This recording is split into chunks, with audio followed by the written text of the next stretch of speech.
जैसे Indian American जो origin है, हाँ, वो ऑलमोस्ट 4.5 मिलियन से भी ज़्यादा अब हो गया है वहाँ पे। तो जब आप भोजपुरी गाते हैं, हाँ, तो वहाँ के जो जनरेशन है उनका किस तरीके का रिएक्शन होता है? उनको लगा कि ये इसका डिमांड है। जैसे छोटे छोटे, मैं वहाँ म्यूज़िक टीचर भी हूँ, तो जी। जो छोटे छोटे बच्चे हैं वो स्पेशली आके बोलते हैं कि ma'am can I learn Chhath गीत। हमारे छठ गीत तुमको कैसे लगा कि हमको छठ गीत गाना चाहिए? तो या आई नो, मेरे जो स्टूडेंट हैं वो भी, जी। वो उनके माता पिता कम, लेकिन वो बच्चे ही बोलेंगे ऑल द टाइम कि प्लीज़ स्टॉप ये film music, I want to sing only हमारो धन राधा श्री राधा श्री राधा। तो मुझे अच्छा लगता है कि वो संस्कार हम बच्चों में दे। आजकल का ज़माना ये है कि आपको चाहिए एक वायरल 30 सेकेंड हुक, जिससे एक गाना पॉपुलर हो जाए। तो आपका इस पे क्या सोचना है?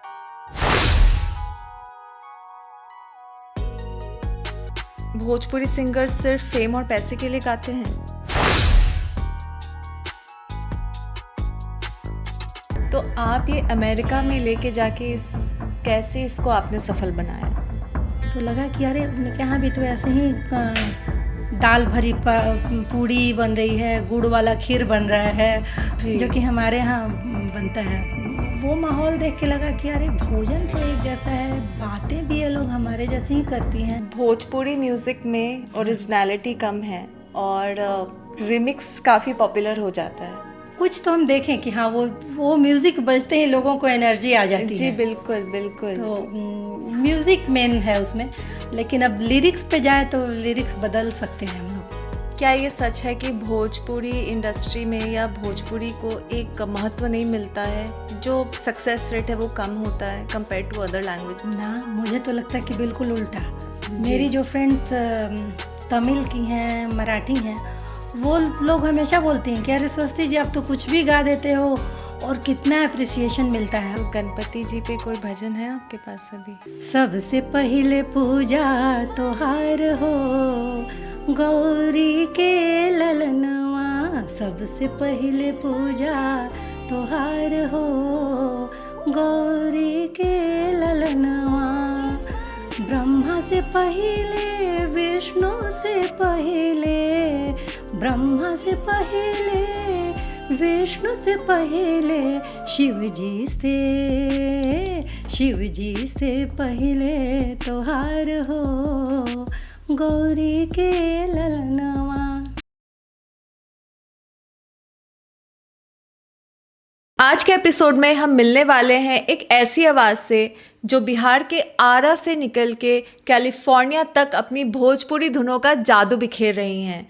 उनके गीत सिर्फ सुनाई नहीं देते बल्कि महसूस होते हैं। आज के टाइम पे जो ज़माना है रिमिक्सेस का, EDM, इस टाइम पे उन्होंने ट्रेडिशनल फोक म्यूज़िक को आगे बढ़ाया, इंडिया का नाम रोशन किया। उनके गीत कैलिफोर्निया में 3.5 साल के बच्चे से लेके 7 साल के बच्चों तक को वो पढ़ाती है और वो ऐसी ही मीठी गीत सुनना चाहते हैं जो आज आप इस एपिसोड में ज़रूर सुनेंगे। So come on and let's welcome Swasti Pandey. Thank you so much मुझे यहाँ बुलाने के लिए। स्वास्ति जी, रिसेंटली एक 17 ईयर ओल्ड अमेरिकन टीन ने नेशनल एंथम गाया और वो काफ़ी वायरल हो गया। इसी तरह जब आप कैलिफोर्निया में भोजपुरी गाना गाते हैं तो कैसा रिएक्शन मिलता है? क्या वो इतना ही हार्टफेल्ट होता है? बिल्कुल। तो मैं पहले ये बताऊं कि जब मैं अमेरिका गई तो मुझे नहीं पता था कि जो बचपन से हम सीखे हुए हैं भोजपुरी, जो मेरी भाषा है जिसमें हम बड़े हुए हैं, उसका यहाँ इतना डिमांड है। क्योंकि जब मैं दिल्ली में थी तब तो डर डर के अपने भोजपुरी बोलती थी, लेकिन अमेरिका जाके और जब देखे कि लोग इतना समझ रहे हैं और हिंदी सिंगर की जगह पे मुझे बुलाया जा रहा है हर प्रोग्राम में, जन्माष्टमी, रामनवमी, नवरात्रि या और भी प्रोग्राम्स होते थे, तो तब और मैंने सुना कि वो लोग बात कैसे कर रहे हैं। जैसे मंदिर में 300, 400, 500 की भीड़ होती थी प्रोग्राम के समय, तो वहाँ गायनीज़, फिजी, सुरीनाम, त्रिनिदाद, ऐसे यहाँ के लोग रहते थे। वो लोग 3-4 जनरेशन से वहाँ हैं। जैसे हम लोग हैं तो नए हैं, लेकिन हाँ वो 3-4 जनरेशन से हैं, तो वो बिल्कुल चेंज नहीं लाए हैं। जैसे अभी जी। हमारे बिहार में अगर हमको बोलना होगा कि हमारे यहाँ कथा हो रही है, हम लोग जी। ऐसे बोलेंगे। हाँ। लेकिन वो लोग अभी भी बोलेंगे कि काथा हो रहा है। ओह। हाँ, और हम लोग बहुत डरेंगे कि अरे हमने स्त्रीलिंग पुल्लिंग बोलने में रॉन्ग कर दिया। हाँ। लेकिन उनके हम ऐसा कुछ नहीं, उनका सब चलता रहता है वो। तो वहाँ मेरा जाकर डर ख़त्म हुआ कि जी। हमको अपनी भाषा में इतना सुधार लाने की ज़रूरत नहीं है, जैसे हमको आता है बस वैसे बोलो, जो गाना आता है वैसे गाओ। और वो बहुत वहाँ अप्रिशिएट हुआ। जैसे इंडियन अमेरिकन जो ओरिजिन है, हाँ। वो ऑलमोस्ट 4.5 मिलियन से भी ज़्यादा अब हो गया है वहाँ पे। हाँ हाँ तो जब आप भोजपुरी गाते हैं, हाँ तो वहाँ के जो जनरेशन है उनका किस तरीके का रिएक्शन होता है? हाँ, तो उनको लगा कि ये इसका डिमांड है। जैसे छोटे छोटे, मैं वहाँ म्यूज़िक टीचर भी हूँ, तो जी। जो छोटे छोटे बच्चे हैं वो स्पेशली आके बोलते हैं कि ma'am can I learn Chhath गीत। हमारे छठ गीत तुमको कैसे लगा कि हमको छठ गीत गाना चाहिए? तो या आई नो कि वी हैव लॉ, बहुत बड़ा पॉपुलेशन है जो कि भोजपुरी को, जो छठ की परंपरा वाले गीत को अप्रिशिएट करती है। तो I want to learn at least one song. Oh वाह। उनको भी, बच्चों को भी ये लग रहा है कि हम ऐसे सॉन्ग गाएं जिसका डिमांड हो, और डिमांड केवल अमेरिका में ही नहीं हो, उनका अपने देश में भी हो, और अपने लोग जो भी हैं उसको सुने, अप्रिशिएट करें। तो अभी कुछ दिन पहले हुआ, बिहार दिवस मनाया गया वहाँ। जी। तो एक छोटी सी बच्ची वो ये लर्न करके गई थी, एक भोजपुरी सॉन्ग, नदिया किनारे मोरा गांव का था कोई का। जी। तो कई बार वो चीज़ टीवी में आया और उसको दिखाया गया कि देखो 7 साल की बच्ची इतना सुंदर भोजपुरी गीत गा रही है। अरे तो उसको देख के और भी लोग कि ma'am next time can I also sing Bhojpuri song. तो और भोजपुरी का डिमांड, और हम चेंज तब देखे जब मैं आरा गई अपने शहर में, तो एक स्कूल में मुझे बुलाया गया। तो वहाँ पूछ रहे थे लोग कि अमेरिका में कैसे बच्चे सीखते हैं, आपका तरीका क्या है सिखाने का। मैं वो बता रही थी, और वहाँ के लिए मैं इंग्लिश सॉन्ग तैयार करके लाई थी कि आरा में हम प्रेजेंट करेंगे। सब बच्चे खड़े हो गए, बोले नहीं मैम आप ये सुनाइए कि आज जनकपुर में माड़ावा बड़ा सुहावन लागे, सीता के चढ़ेला हरदिया मन भावन लागे। तो इस तरह से उनको हम देंगे कि जब हम लोग थे तो ये सब सॉन्ग नहीं गाते थे, सीखते थे घर में, सीखते थे, शादी ब्याह में जाते थे तो सीखते थे, लेकिन स्कूल में नहीं। और वहाँ यहाँ अब ये देखे कि मेरे अमेरिका जाने के बाद से बिल्कुल बदल गया है भारत, बिहार बदल गया है, और स्कूल में भोजपुरी सॉन्ग सिखाया जा रहा है, शादी के गीत, हल्दी के गीत, मंडप के गीत, विदाई गीत। तो ये कैलिफोर्निया यूएस की बात कर रहे हैं? नहीं, बिहार में मुझे अच्छा। चेंज दिखा। हाँ। चूँकि अब वो ये देखने लगे कि हम भोजपुरी सीख के भी आगे बढ़ सकते हैं। तो जैसा कि आपने कहा कि आप म्यूज़िक टीचर भी हैं। हाँ। कैलिफोर्निया में। हाँ हाँ। तो वहाँ पे आप किस तरीके के गाने सिखाते हैं बच्चों को?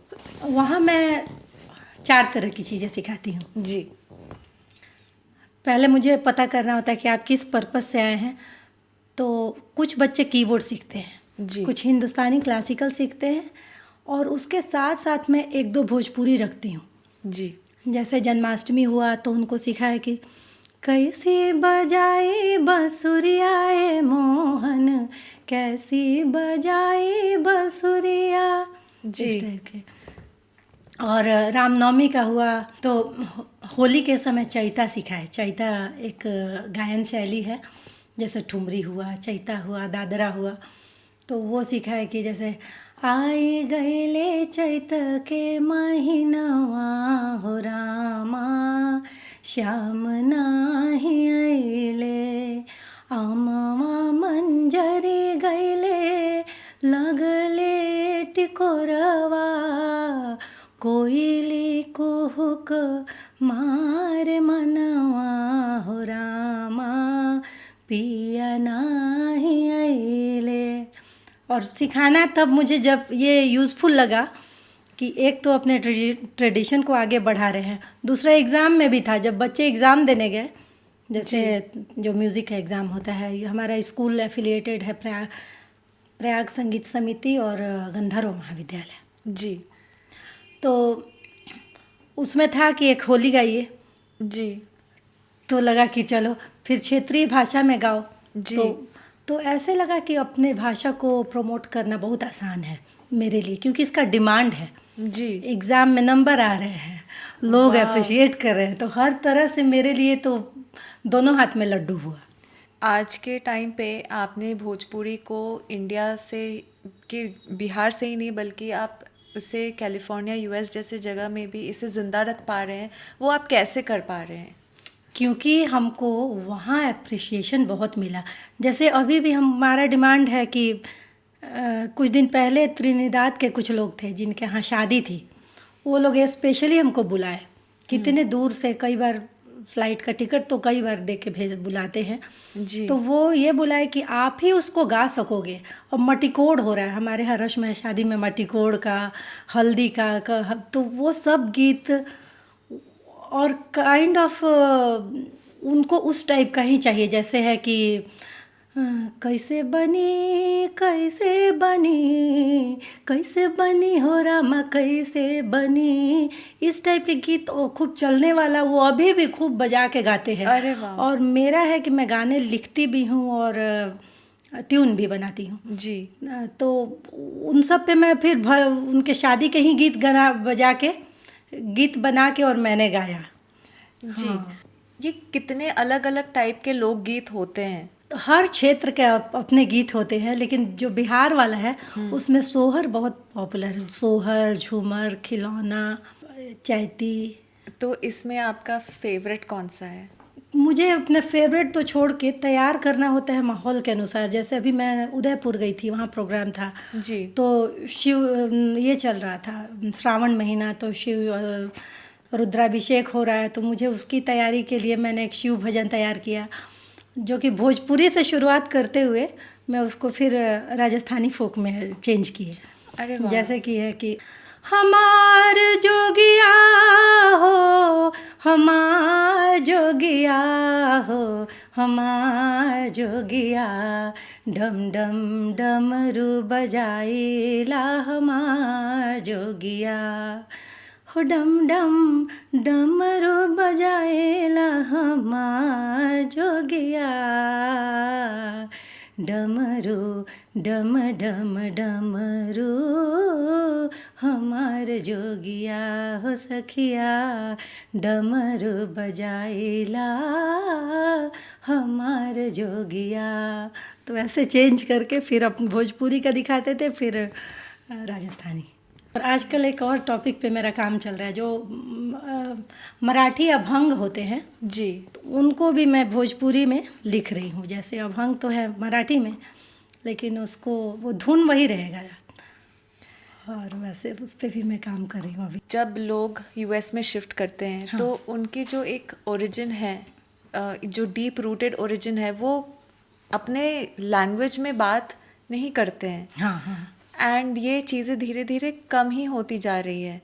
तो इस टाइम पे आपको क्या लगता है कि भोजपुरी जैसा जो लैंग्वेज है उसको आप सस्टेन कैसे करेंगे? मुझे वहाँ बल्कि ज़्यादा आसान लगा। अच्छा। दिल्ली में रह के मुझे वो डर लगता था कि यहाँ हिंदी भी शुद्ध बोलो, इंग्लिश भी सही बोलो।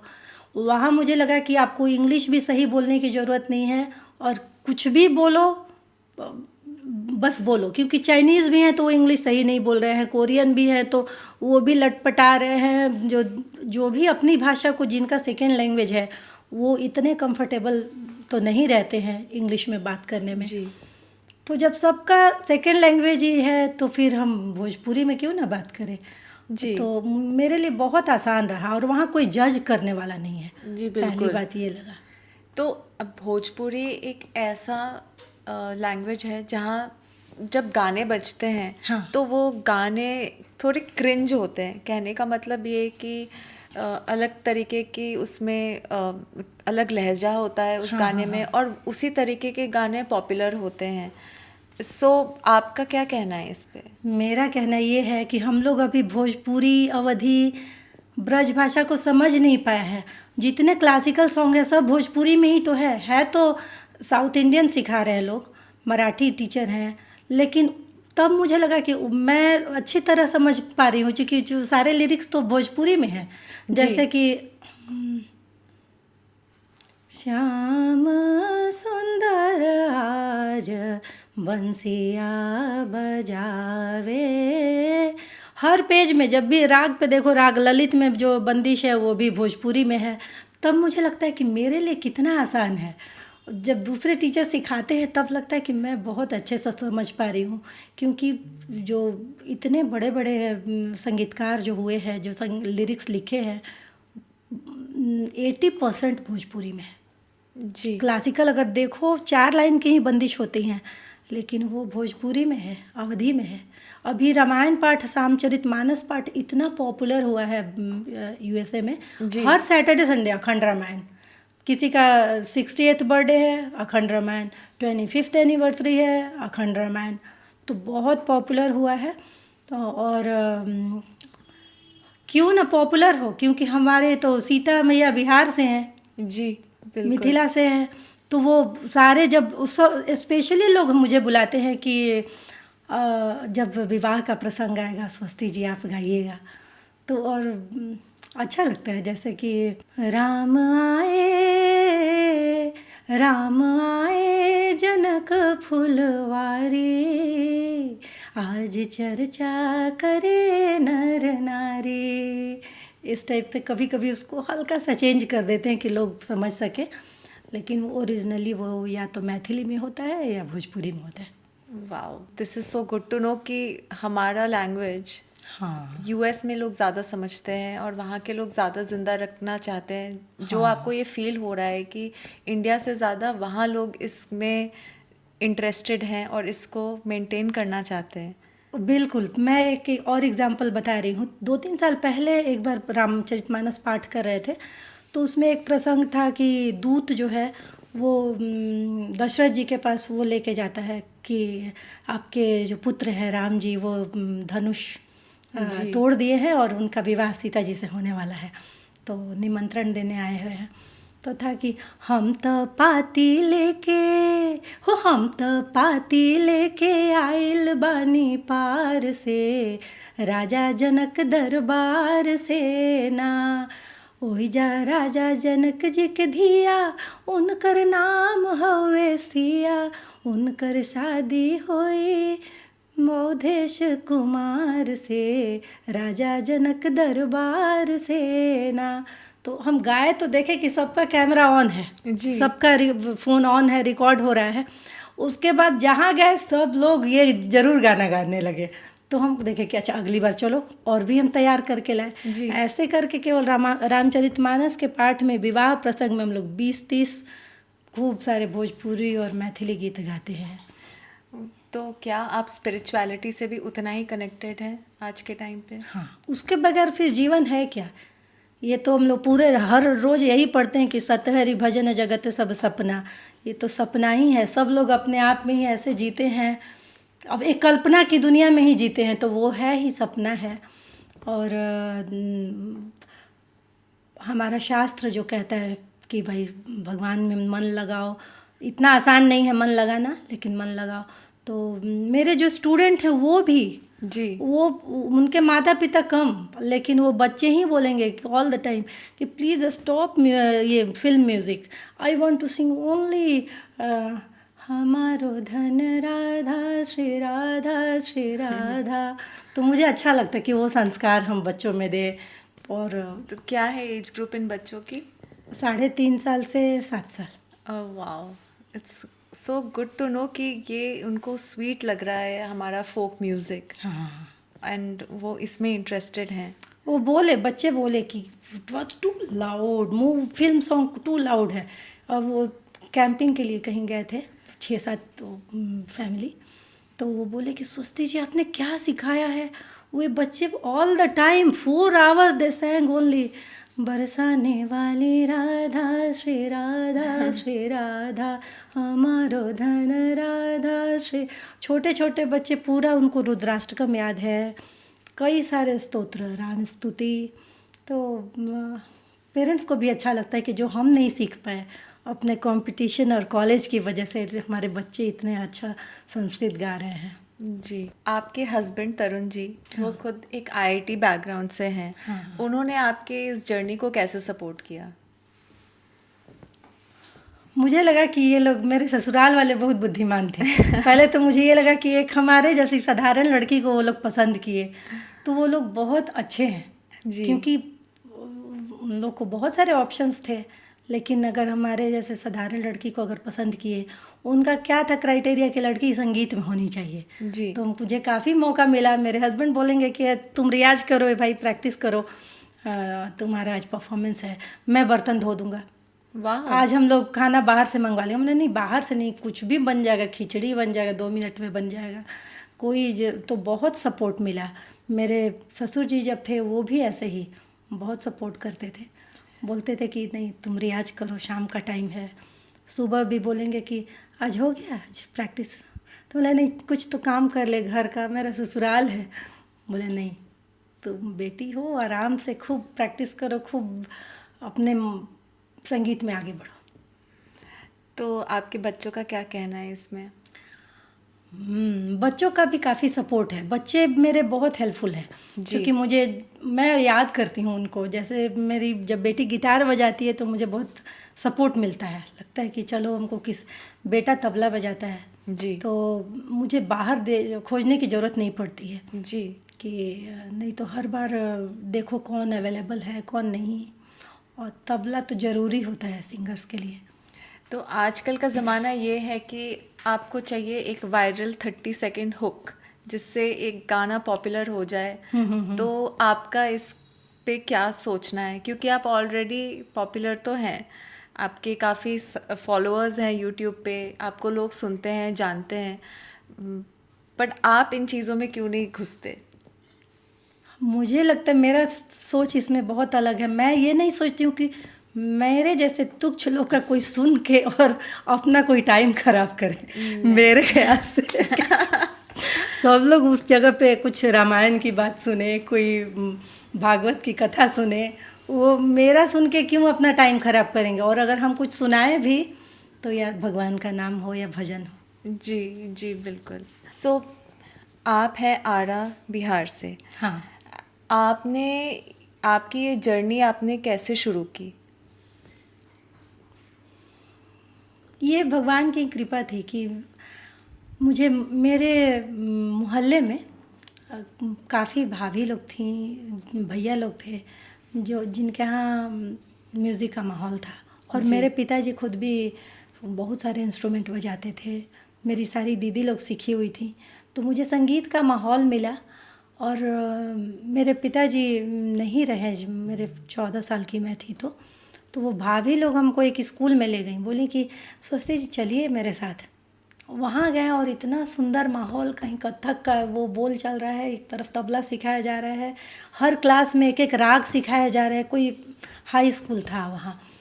तो वो माहौल देख के हम बोले अरे इतना सुंदर आरा में ये जगह है जहाँ कितना कुछ सिखाया जा रहा है, एकदम मन मुग्ध कर देने वाला। तो जो वहाँ के डायरेक्टर थे वो बोले कि तुम पांडे जी की लड़की हो, अरे तुम आया करो, तुम तो मेरे मित्र की लड़की हो। मुझे अच्छा, मेरे पिताजी भी प्रोफेसर थे और वो भी प्रोफेसर थे, अस्थाना सर जी। तो फिर मैं सीखना शुरू की और अपने साथ मोहल्ले की सारी लड़कियों को मैं ले गई। 23-24 लड़कियां, फिर हम लोग उस स्कूल में एडमिशन लिए और सीखना शुरू किए। फिर कॉलेज तक हम लोग सीखते रहे और कभी छोड़े नहीं। जितने जैसे प्रोग्राम्स होते थे कॉलेज में, कहीं किसी के घर शादी होती थी वो लोग भी बुलाते थे हारमोनियम वगैरह बजाने के लिए। तो हम लोग संगीत को हमेशा सपोर्ट करते थे। तो आप ये अमेरिका में लेके जाके कैसे इसको आपने सफल बनाया? तो बिल्कुल इसमें भगवान की ही कृपा थी कि हमको ऐसा माहौल दिखाए अपने चारों ओर कि उनकी भाषा से लगा कि ये लोग तो भोजपुरी जैसा कुछ बोल रहे हैं। तो मुझे लगा कि अच्छा फिजी वाले ऐसे ही बात करते हैं। जी। त्रिनिदाद वाले वो लोग भी चोखा लिट्टी इस टाइप की बातें करते हैं, मतलब समझते हैं हमारी, चूँकि भाषा के साथ साथ खाना भी जुड़ा हुआ है। जी जी। भोजन और भाषा। तो लगा कि अरे उनके यहाँ भी तो ऐसे ही दाल भरी पूड़ी बन रही है, गुड़ वाला खीर बन रहा है, कोहड़ा की सब्जी बन रही है, जी। जो कि हमारे यहाँ बनता है पूजा पाठ में।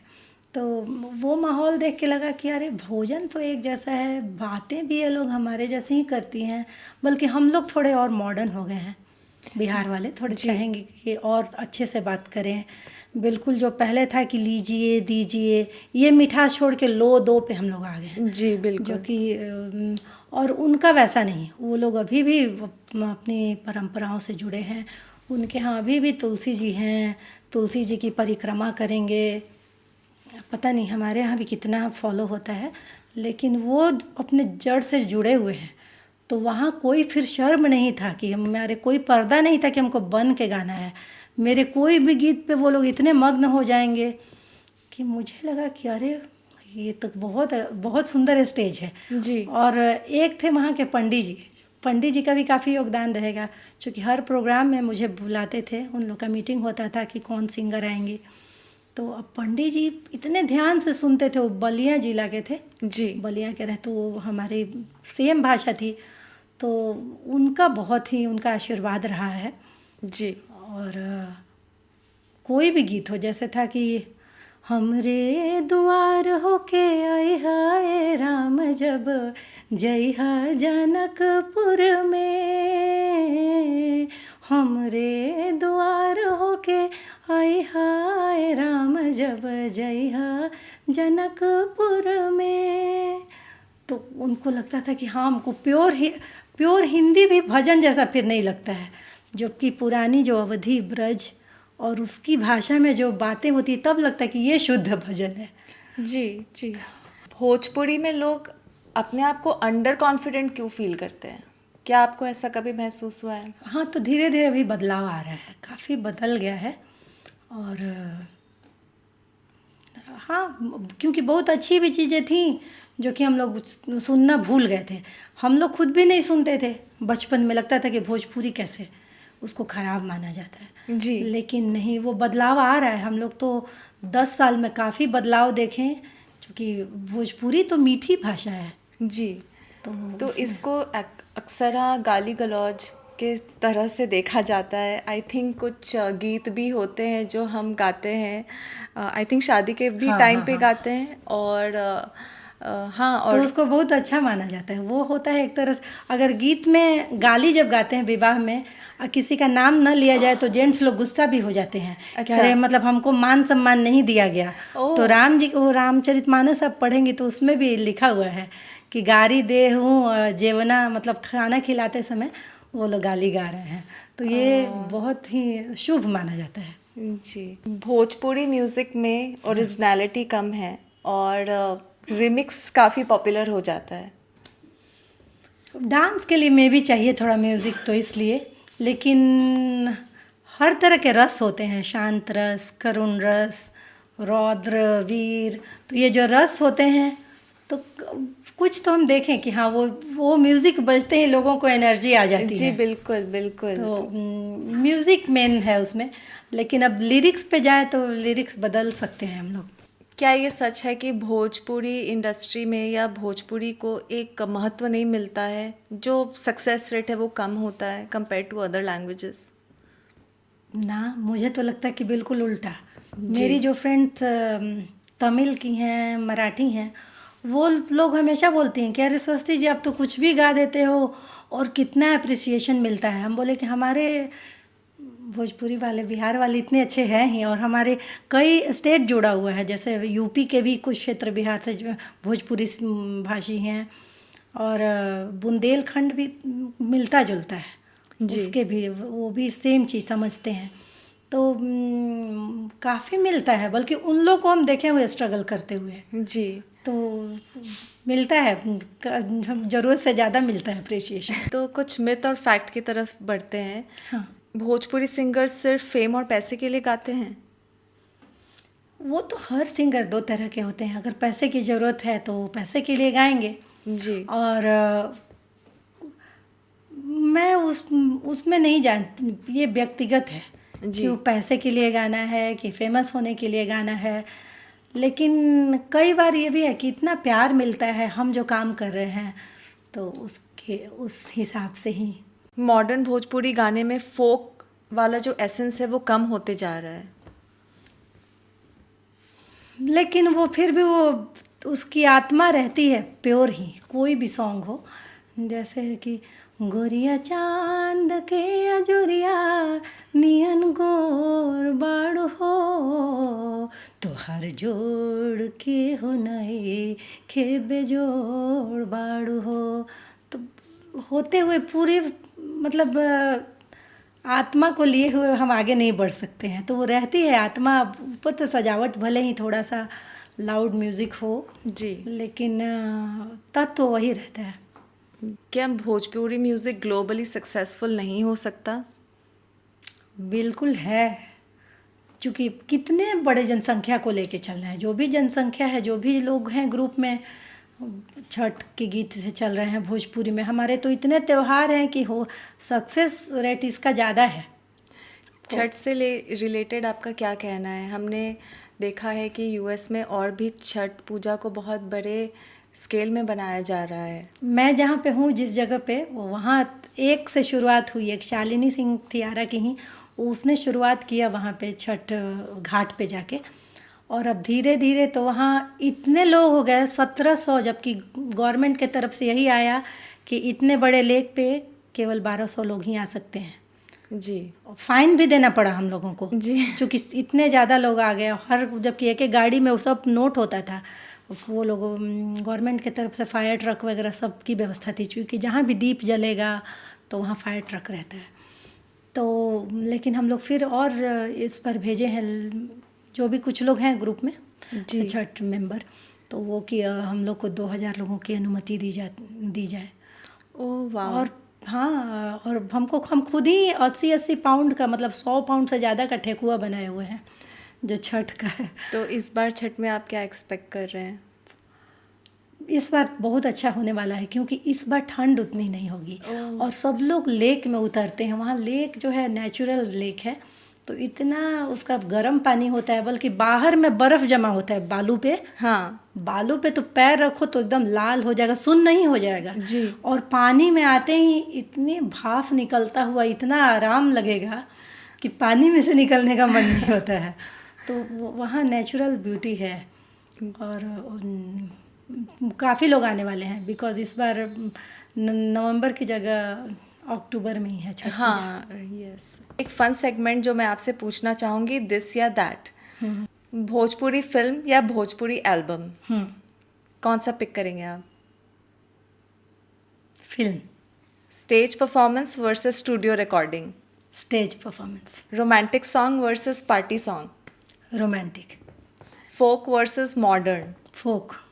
Audience applause versus online likes. Audience.